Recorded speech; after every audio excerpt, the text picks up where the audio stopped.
Thank you very much, CJ. Good afternoon, Judge Ngcukaitobi. Yes. Or the other way around, sorry. Okay. You mentioned that you are currently acting in the Gauteng division, and you are the second judge this year from the Labour Court who has come to act in the High Court. Could I ask what motivated you to want to come to the High Court? I think it's exposure, and you want to be better exposed in terms of your career and growth. Yes. But also, I think you're at a stage where you want to decide where you want to, in terms of your career development, what would be your next steps. So I think High Court, it's for me to just get exposed. Yeah. Well, I think it will come in very good stead for you. You'll have a very good taste of what appellate work involves, because as a Labour Court judge, you don't have appellate work, am I correct? Yes, we don't have. Yes, we don't have. Yeah.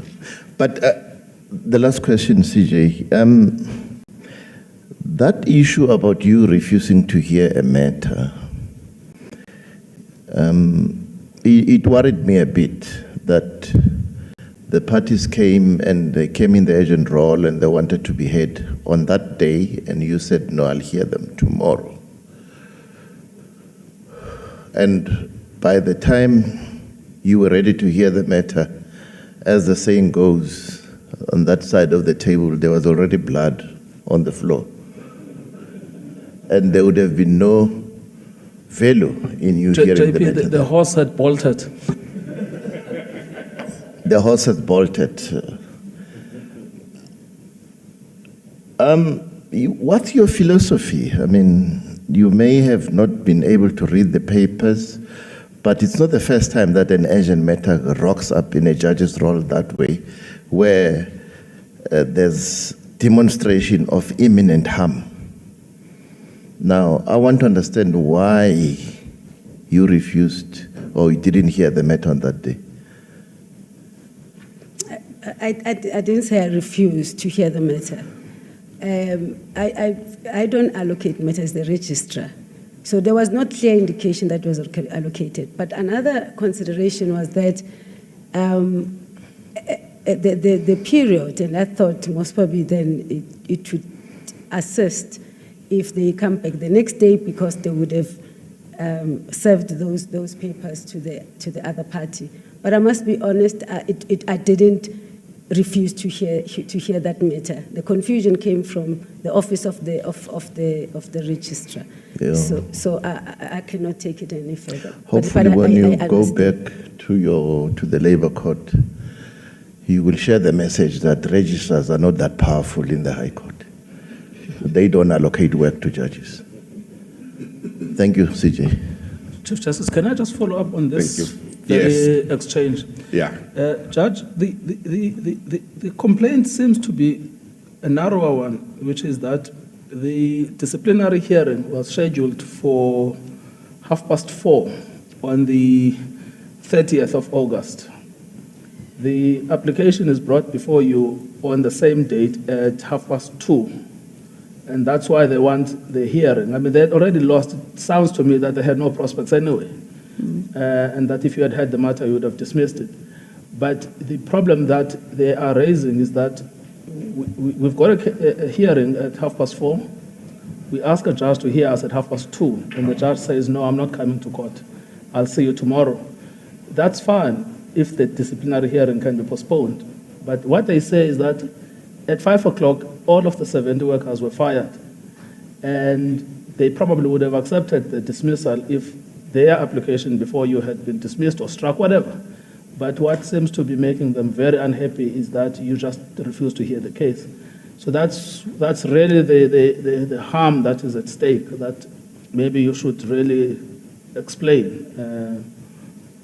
Did you know that the disciplinary hearing was at 4:30 that day when you said, I'll hear the case tomorrow at 10? No, at that stage, I was not aware that there was a disciplinary hearing at 4:30. If I was going to hear the matter.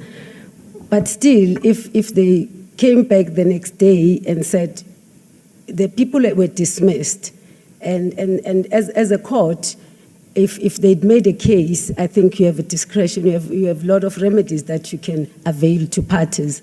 So I don't think that I was not going to be able to deal with it the next day, and give them an order that was going to assist in that regard. But I mean, how did you not know that the disciplinary hearing was at 4:30? Was it not in the founding papers or in the notice of motion?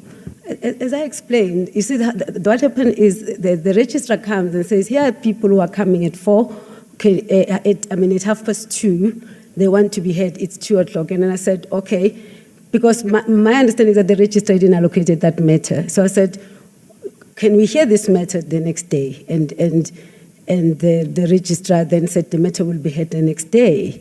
So what I'm saying is it was not properly before me. That's what I'm trying to say at that particular stage.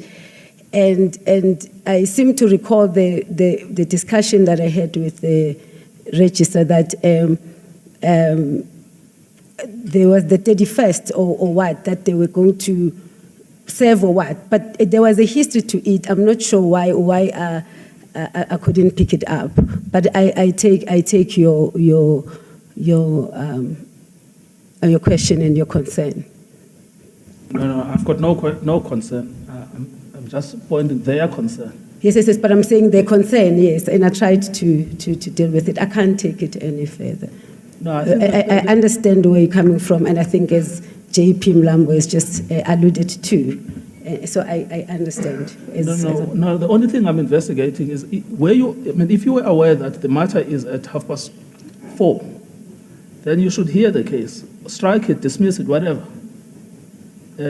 instead of just telling the registrar to go back. That's what I don't understand. I mean, I thought maybe you didn't know, but if you didn't know, why? Because the papers are there in front of you. That's the only thing I'm trying to get my head around, if you know what I mean. Yeah. No, yes, I understand what you are saying, we are asking. But as I said, that case came before, the registrar approached me, and then the registrar said, the case. When the case is on the roll, you go to court, you do a case. When the case is not on the roll, the registrar must tell you why it's on the roll and why it must be enrolled. So in this particular instance, as I said, it would seem as if there was a confusion between myself and the registrar, because my understanding was that the litigants could be heard the next day. And I said the matter will be heard the next day. And I was amazed because I was willing to hear it the next day when they said the matter is set down, not for the next day, but for the following week. And then it baffled me then that. So that's all I can say at this stage. Thank you, CJ. CJ.